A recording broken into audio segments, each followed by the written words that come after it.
Right. එහෙනම් මේ ඔයාලට පැහැදිලි කරේ මේක යන්න පුළුවන් ටාගට් එක. හරිද? F තිබිලා B ගත්ත ළමයි සැලකුදු ගන්න මම දැක්කා. F තිබිලා B, F තිබිලා A දැක්කේ මම දැන් අර ළමයා තමයි දැක්කේ. F තිබිලා B ගත්ත ළමයි මට කියන්න දෙන්නත් ආවා. S තිබිලා A ගත්ත ළමයි ගොඩක් ඉන්නවා. හරිද? මේක කරන්න පුළුවන් නේද? ඇත්තට මේක කරන්න මෙතන මාසයක් තියෙනවා කාලයක් තියෙනවා කරන්න පුළුවන්. මේක බලනවා නම් ඔයා අඩුපාඩු දරුවෙක් ඉන්නවා නම් හරිද? ඒකට මේක කරන්න පුළුවන් දෙයක්. කවුරු 25 ලියන ෆස්ට් යාලා මේ කිව්වොත් ඔයා හරි වගේ යාළුවෙක් කරේ ඉන්නවා නම් කියන්න හෙට පටන් ගන්නවා අපි ස්පීඩ් රිවිෂන් එක කියලා ක්ලාස් මම වට පස්සේ උත්තර දෙනවා මේ වෙන දේවල් වලට. මේකෙන් කරන්නේ මම මේ දක්වා 2025 රිවිෂන් එකේ කරපු පාඩම් ටික මුලින් ඉඳන් මතක් කරනවා. අර ඉස්සරහට ඉස්සරහට වැඩි වේගයෙන් මතක් කරනවා. මුලින් ඉඳන් මතක් කරනවා. ඉස්සල ගණන් 50ක් ඇදුණම් 50ක් හදන්න ගණන් 20කින් ඒ දේ කතා කරනවා. මුලින් ඉඳන් නිසා අලුතෙන් ළමයිට බදාදර 7ට අපි රිසර්ච් කියන ළමයි 7:00 දාන බදාදර 7:00ට අපි ස්පීඩ් රිවිෂන් එක පටන් ගන්නවා. මේ කතා කරන්නේ රිවිෂන් එකේ මේ දක්වා ගන්න පාඩම් ටික අපි මේකේ කතා කරා කියනවා. සමහර ඒවා රෙකෝඩින් දාන්න වෙයි. අපි ටික බර පාඩම් ටික මම උගන්වනවා. ලේසි පාඩම් රෙකෝඩින් දාලා දෙනවා. සියලු ටික කවර් කරලා දෙනවා. ඔයාට තියෙන්නේ පිළිවෙලට ඇවිල්ලා ඔයාගේ පැත්තේ ඉගෙන යන්න. ඊට අපේ සාමාන්‍ය රිවිෂන් එක තියෙන වෙලාව එතන සමහර උහන මෙන්න මේ වගේ. සර් ගිය අවුරුද්ද වැඩ කරා. මම ගෙදර ඉඳන් වැඩ කරන්නද පේපර් එක ගන්න ලියන්න සර් එනවා. අපි ගෙදර ඉඳන් වැඩ කරන්නද පන්ති එන්නද? ඔව් ඒක ඔයාගේ අභිමතයක්. ඔයාගේදී හිතන්න ඕන දේවල් මේකයි. පේපර් එක ඔයා අනිවාර්යයෙන් ලියන්න. මම විශේෂයෙන් කියන්නේ දැන් මෙච්චර දවස් පන්ති ආපු නැති දරුවෝ ඉන්නවනම් මැයි මාසේ එකපාරට පේපර් ලියන්න එන්න එපා. මම මේ එක්සෑම් ලියපු අයට කියන 24 එක්සෑම් ලියපු දැන් වැඩ කරන්න පටන් ගන්න අය මං හිතන්නේ මැයි පේපර් ක්ලාස් එකට එන්න ඕනේ නැහැ. දැන් 24 එක්සෑම් ලියලා මේ වෙනකොට මොන හරි වැඩ ටිකක් පොත්පත්වල වැඩ කරන ළමෙක් මැයි මාසේ නැත්නම් මැයි මාසේ ලියන්න එපා. ඔයා මැයි මාසේ අඩුපාඩු හදාගමු අපි. මැයි මාසේ අපි අඩුපාඩු හදාගෙන ජූනි මාසේ ලියමු. හරි? මැයි මාසේ අඩුපාඩු හදාගෙන ජූනි මාසේ ලියමු. හරි? 25 යන 24 එක්සෑම් ලියලා දැන් 25ට එන්න බලාපොරොත්තු වෙන මං කියන්නේ ජොබ් එකක් කරලා කෝස් එකක් කරලා දැන් පොඩි මාසයක් අපිත් එක්ක වැඩ කරමු. කරලා ඉවරලා ජූනි ලියන්න ගමු. රයිට්. එතකොට මම මේ සතියේ රිවිෂන් පටන් ගන්නවා මේ සතියේ රිවිෂන් එකේ බ්‍රහස්පතින්දා. මේ පළවෙනිදා මේ මාසේ අලුතෙන් මම පටන් ගන්නවා ගුරුත්ව රිවිෂන් එකේ මේ මාසේ ගුරුත්ව කේන්ද්‍රේ පාඩම් පටන් ගන්නවා. කිසිම දැනුමක් ඕනේ නැහැ මුලින් ඉඳන් නාඩි වැටෙනවා නම් අයන්න ලියන්න පුළුවන් නම් 1 2 3 ලියන්න පුළුවන් නම් උගන්වනවා. ඔයා මං කියන එකට yes වෙලා යන්න. හරිද? ගුරුත්ව කේන්ද්‍රයේ පාඩම ගැඹුරුයි. හරි අපි උගන්වනවා. ඔයා ඉතල බලන්නකෝ. හරිද? මේ එක බ්‍රහස්පතින්දා සුසිප්පන්න පන්තිය. ඔයා හොය යාළුවෝ ඉන්නවනම් දැනුවත් කරන්න. 7:32 ගම්පහ පන්තිය. ඊට පස්සේ මේ දෙක නුගේගොඩ පන්තිය. සිකුරාදා. ඒ බ්‍රහස්පතින්දා 7:32 ඔන්ලයින් ළමයින්ට මේ දවස් දෙකම සම්බන්ධ වෙන්න පුළුවන්. මේ දවස් දෙකේ එක දවස් වාර පුළුවන් බ්‍රහස්පතින්දා නැත්නම් සිකුරාදා. බැරිම නම් රෙකෝඩින් එක බලනකොට මම කියන පුළුවන් තරම් ලයිව්ම සම්බන්ධ වෙන්න බලන්න. ඔය වීඩියෝ ගොඩ ගහගෙන පැය ගණන් බලන එක තුළ තමයි මේක අසාර්ථක. සමහර අය පැය 4 පාඩමකට පැය 8ක් ගන්නවා. අසාර්ථකම ක්‍රමයක්. අසාර්ථකම ක්‍රමයක්. පන්තියට ඒ වැඩේ දුවන නිසා ඔයා පුරුදු වෙන්න මේ මිනිස්සු මේ කොට ආශය කරනවා. සමහර අය වැරදි කරනවා අඩුයි. ඒක උඩ ලෙවල් එක හොඳයි. එයා වැරදි කරනවා අඩුයි. තව අය වැරදි කරනවා. හැබැයි තමන්ගේ අඩුපාඩු තේරුම් ගන්නවා. යම් දවසක හදා ගන්නවා. තව පිරිසක් වැරදි කරනවා. අඩුපාඩු නැවත හදාගන්නෙත් නැහැ. අනේ තුන්වෙනි ලෙවල් කැටගරිය අපිට අමාරුයි ගොඩනගන්න. මිනිස්සු වරදින්න පුළුවන්. මේ වැරදි හදාගන්න මොනසෙක් බවට ඔයාපත් වෙන්න ඕනේ. මේවා ලයිව් වෙන්න ඔන්ලයින් ඉන්න ළමයි. හරි අත්‍යවශ්‍ය දවසක බැරි මොනොත් රෙකෝඩින් එක බලන්න.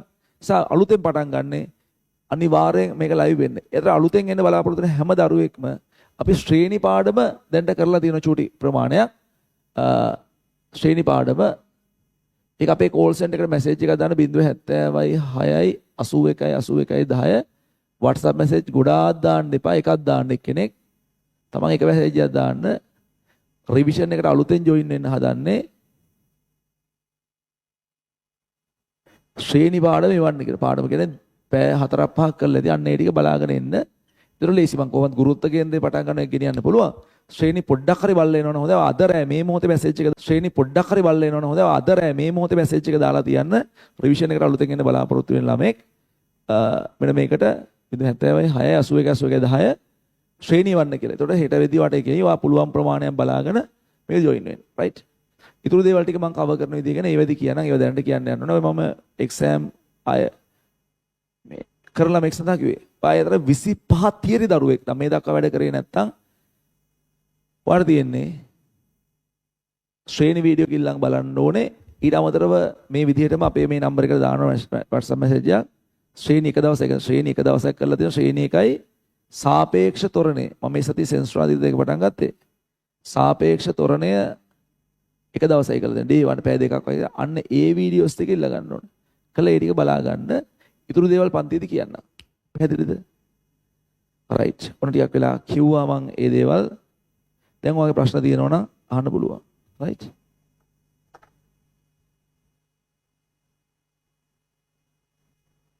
ඒතර මේ වෙනකොට අපිට ප්‍රතිඵල කියපු හැමෝටම බොහොම ස්තුතියි කියන අදහස ඔළුවට ආවේ. මම මොකද මාත් යාන්ත්‍රිකලා එන්නේ කියලා අර ළමයි කතා කරලා නිකන් මාත් මහන්සියෙන් අතරම ඉන්නේ. ඒ ගම්භාරි පන්ති ආපු ළමයි අද රිසර්ච් කියන්න ආපු ළමයි දන්නවා මම දෙක වෙලා හිටියේ. හරි. රයිට්.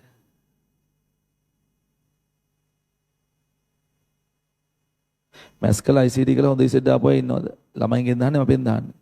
ඉන්නවා. 2.3 ගණන් ඉන්නවා. කීපයක් ඉන්නවා. සැලකිලි ගණනක් ඉන්නවා. කොළඹ පන්ති ඉන්නවා, ගම්පහ පන්ති ඉන්නවා. සර් මම අහන්නේ දැන් උත්තර මම බලන්න රිවිෂන් ටෙලිග්‍රෑම් ගෲප් එක බලන්න මේ වෙලාවේ. සර් NDT හොඳයි. NDT හොඳයි. කියන්නේ ෆස්ට් ෂයි ළමෙක් නම් මම කියන්නේ විශේෂයෙන් පිරිවි ළමෙක් නම් මගේ ඔයා ඩිසයිඩ් කරන්න මේ දැන් සමහර අය කියනවා මේ ෆස්ට් ෂයි ළමෙක්.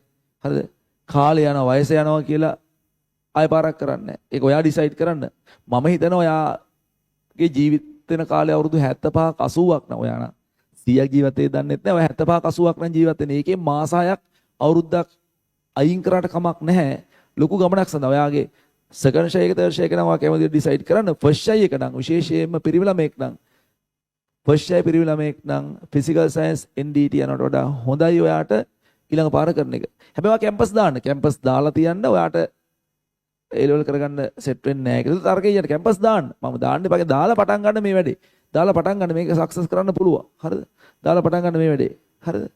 සෙකන්ඩ් ෂයි තර්ඩ් ෂයි නම් ගැටලුවක් නැහැ. හරිද? තර්ඩ් ෂයි නම් කොහොමද ගැටලුවක් නැහැ යන්න එපා ඉතින්.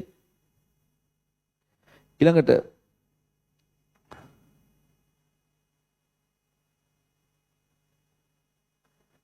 සර් වන් කුරුණෑගල සර්ට රිසර්ච් කියන්න පොඩ්ඩක් කතා කරන්නේ නැස කුරුණෑගල එවෙන්නද නෑ ළමයි කුරුණෑගල එන්න තියා මට මේ ගෙදර මිනිස්සු කතා කරන්න වෙලාවක් නැහැ මේ දවස් ටිකේ ඇත්තටම කුරුණෑගල දරුවෙක් පුළුවන් නම් ගම්පහ ඇවිල්ලා කියන්නේ ගම්පහ දවස් මං කෝ බ්‍රහස්පතින්දා දවසේ පුළුවන් බ්‍රහස්පතින්දා 2 ඉඳන් 5 වෙනකන් ඔයා 2 වෙනකොට එන්න එපා බ්‍රහස්පතින්දා 12ට විතර එන්න මං එතකොට ටක් ගාලා ආපු ගමන් මුල කතා කරලා යන්න පුළුවන් හරිද මම මේ දවස්වල ගම්පහට එහෙම කොහෙවත් එන්න වෙලාවක් නැහැ ළමයි මේ දවස් ටිකේ මෙතන ඉඳන් මාසයක් විතර වෙනකන් ඉතුරු පන්ති ටික බැලන්ස් කරගන්න එපා. ඔයාගේ පන්තියේ ඔයාට වැඩ කරන්න තියෙනවා. දැන් මේ රිසර්ච් කියන්නේ ඇද්දි වෙලා යනවා. ඒවා තියෙනවා 26 පන්ති තියෙනවා. ඒවට පේපර් ක්ලාස් තියෙනවා.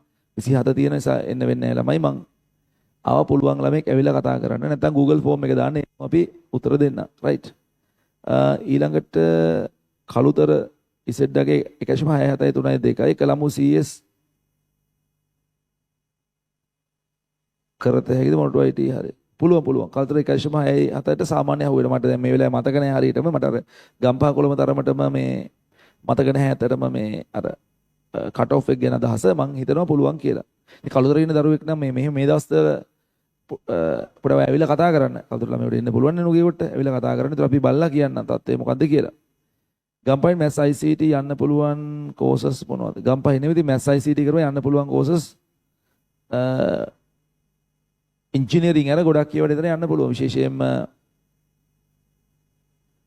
AI මොනටෝ IT කලමු UCSC කියන කලමු කම්පියුටර් සයන්ස් කියන එක Kelaniya computer science Kelaniya software engineering Jayawardena software engineering Jayawardena computer science Colombo information systems ඊට පස්සේ රුහුණ CS ජෙෆ්නා CS නැගෙනහිර විශ්වවිද්‍යාල CS ඊට පස්සේ ෆිසිකල් ICT එක ඉසෙඩ්ඩාගේ සමන 1 කොළඹ 1.1කින් විතර මම හිතන්නේ කියන්නේ ෆිසිකල් ICT කියලා දෙයකට යන්න පුළුවන්.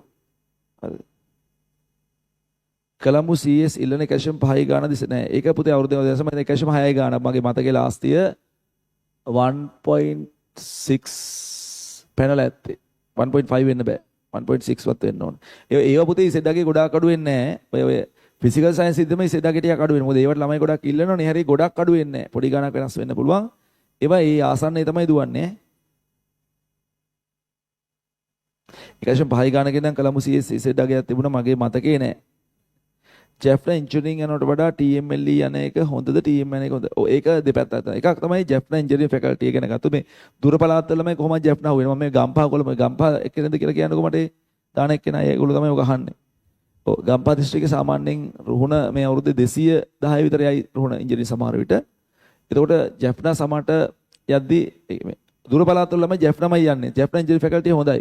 ඒක ගැටලුවක් නැහැ යන එක. නමුත් කොළඹ ගම්පහ ළමයි ෆැකල්ටියක් විතර මේක හොඳයි ඈ. ෆැකල්ටි ඕකේ. ඒක කිසිම ගැටලුවක් නැහැ. සමහර අය TMLE යනවා ට්‍රාන්ස්පෝර්ට් ඇන්ඩ් ලොජිස්ටික් මැනේජ්මන්ට්. ඒකද ඉන්ජිනියරින් ඩිග්‍රියක් සහ ඒකට රස්සාවල් තියෙනවා. ඉතින් ඒකත් හොඳයි. ඒක දෙකක්. ඉතින් ඒක පොඩක් අර ඉන්ජිනියරින් කිව්වට ඩිග්‍රිය ටිකක් ඊට වඩා අර පොඩි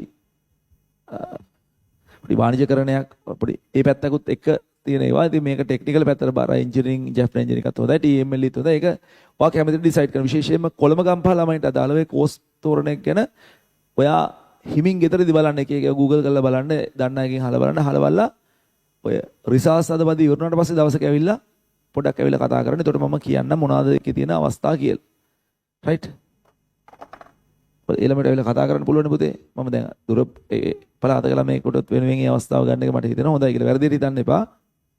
දුර පළාතක ළමයට කතා කරන්න බෑනවාට මට ඇවිල්ලා කතා කර හැකිනේ. රයිට්.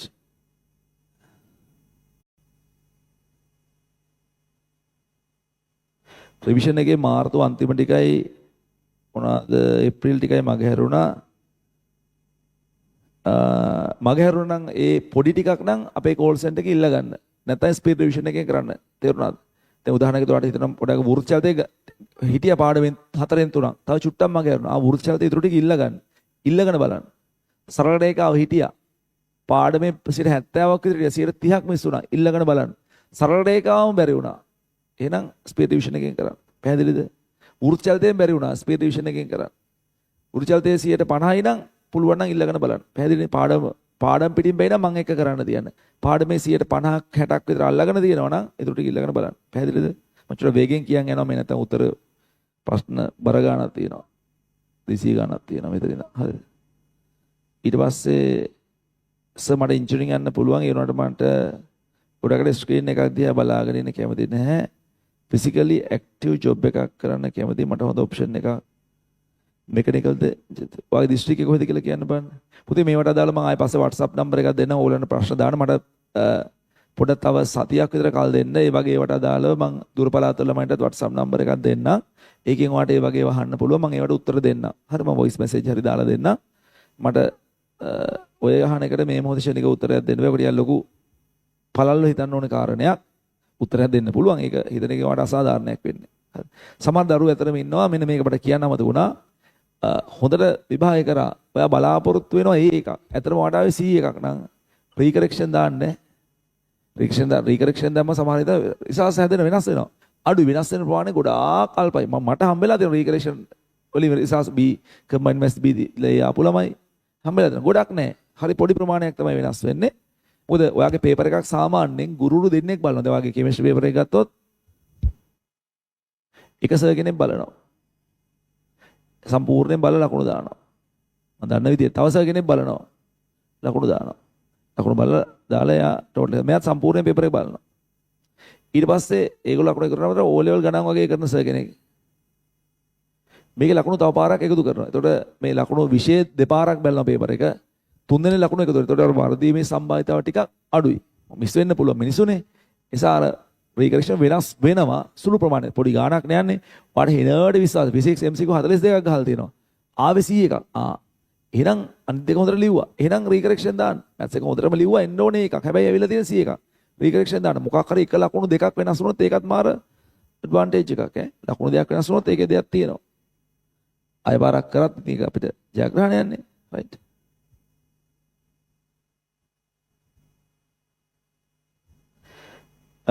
ගෙදර කට්ටිය කියනවා ගෙවල් ළඟ ෆිසිකල් පන්ති තුනට යන්න කියලා. මම මොකද සර් කරන්නේ? ඔව් ඒක ඔයා ඉතින් ඩිසයිඩ් කරන්න ඕනේ. ගෙවල් ළඟ පන්ති 3කට ගිහිල්ලා ඉගෙන ගන්න එතන වට හොඳ ප්‍රතිඵලයක් තියෙනවා නම් ඒ ගුරු ගාව එහෙම එකක් තියෙනවා නම් වැඩ පිළිවෙලක් තියෙනවා නම් එහෙම යන්න ඉතින්. හරිද? වා ගෙවල් ගෙදර ගාන ළඟ පන්ති 3කුත් තියෙනවා නම් ඒ සර්ලාට හොඳට උගන්වන්න පුළුවන් නම් හොඳට තේරෙන්න උගන්වනවා නම් ඒ සර්ලා ගාව ප්‍රතිඵලත් ගොඩාරියක් තියෙනවා නම් වාට ඒක සෙට් වෙනවා නම් පේපර් ක්ලාස් වගේ වැඩ පිළිවෙලක් වාගාව තියෙනවා නම් ඒ සර්ලා ගාවට යන්න.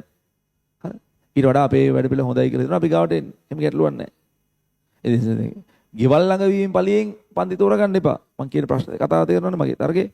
ඒ සර්ලා හොඳට උගන්වනවා නම් ඒ උගන්වන්නේ කාට හොඳට තේරෙනවා නම් ඒ සර්ලාගේ පන්ති වල රිසර්ච් තියෙනවා නම් හරි. මම රිසර්ච් කියන්නේ අපි ගාව නම් රිසර්ච් තියෙනවා ඇත්තටම. කම්පියුටර් එකේ පළවෙනි 10න් 8ක් ඉන්නවා. කොලොජ් එකේ පළවෙනි 10න් 6ක් ඉන්නවා. කලුරිස් එකේ පළවෙනි 10න් 4ක් තියෙනවා. එහෙම පන්ති අඩුයිනේ මම හිතන්නේ පොලිතන දිස්ත්‍රික්කේ පළවෙනි 10න් 5ක් ඉන්නවා. දුර පළාත් වල ඉන්නවා මම මට ආසන දිස්ත්‍රික්ක කියන එක ඒතර එච්චර වෙන්න ඕනේ සාමාන්‍ය මේ පන්ති වල ඒ අකුරු B අකුරු සැලකිතු ගානක් තියෙනවා. එහෙම යන්න. ඒසලා පේපර් ක්ලාස් එකක් හරියට. එහෙම යන්න. එහෙම නැත්තම් අහල පහල වීම පමණින් යන්න එපා. හරි. අපේ ටාගට් එක අඳුරන එක්කෙනෙක්ගේ පන්තියකට යන එකද අපිට සක්සස් වීමද? සමහර ඇස් වල ප්‍රශ්න තියෙනවා. එහෙමනම් ඒක ඩිසයිඩ් කරන්න. රයිට් ගැටලුවක් නැහැ. මම උත්තර දුන්නා හරි කියලා. අද ඉඳන් වැඩ කළේ ඇත්තටම යනකොට මම සාමාන්‍යයෙන් සමහර අය වගේ මාසයක් තියලා කියන්නේ ඒ 3ක් ගන්න පුළුවන් කියලා. එහෙම කියන්නේ. එහෙම කියන එක අසාධාරණ. එහෙම කරන්න බෑ. අද ඉඳන් පුළුවන්. ගැරන්ටීඩ්. අද හෙට තව ආට මාසයක් යනකම් මේ කතාව කියනවා. ආට උනන්දුවක් තියෙනවා නම් ඉතින් අර F එක අරන් ඒක ගත්ත ළමයි කියන මං කිව්වා මගේ රිසල්ට් එක කියන්නම් හෙට පන්තියේදී බලලා මොකද්ද කියලා කතාව. F එකේ එකක් ගත්ත ළමයි. මම දැක්කෙම F3 ඒකයි B දෙකයි. මම ඒ වෙලේ අර කම්බයින් මැස් F එක අර මම තේරෙනවා ඔයාලට තේරෙනවද නැහැ මගේ කාර්යබලද මම ඔහොම Google form එක බලන් ගියා මෙහෙම අර F එකේ එකක් වුණා කියලා දැක්ක මට අනිත් එක එච්චර ක්ලික් වුණේ නැහැ. මට මතක නම් F3 ඒකයි B දෙකක් වගේ තමයි. අනරුවේ ළමයි. හරිද? පුළුවන් පැහැදිලිද? සර් රිවිෂන් එකේ සාපේක්ෂ පරිණත තමයි පටන් ගන්න. රිවිෂන් තියරි අපි එකට මේ දවස්වල කරන්නේ. දැන් රිවිෂන් ළමයි ගොඩාක් අය අතීතයට සාපේක්ෂව දුර්වලයි. සර් රිවිෂන් තියරි එකට යන්නේ රිවිෂන් එන්න බලාපොරොත්තු වෙන හැම දරුවෙක්මත් සාපේක්ෂතනේ වීඩියෝ එක ඉල්ල ගන්න එක දවසයි කරලා තියෙන. පැය දෙකක් වගේ කරලා තියෙන. මේ වීඩියෝ එක ඉල්ල ගන්න. කෝල් සෙන්ටර් එකේ ශ්‍රේණි ඉල්ල ගන්න සාපේක්ෂතනේ ඉල්ල ගන්න. රයිට්.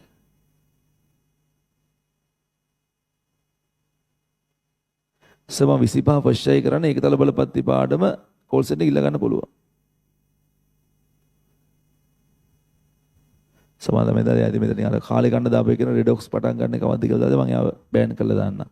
මොකද අපිට එහෙම ඒවට උත්තර දෙදී ආතල් ගන්න වෙලාවක් නැහැ. අපිත් මහන්සිලා මේ ළමෙක් වෙනුවෙන් කතා කරලා යන්න. රයිට්.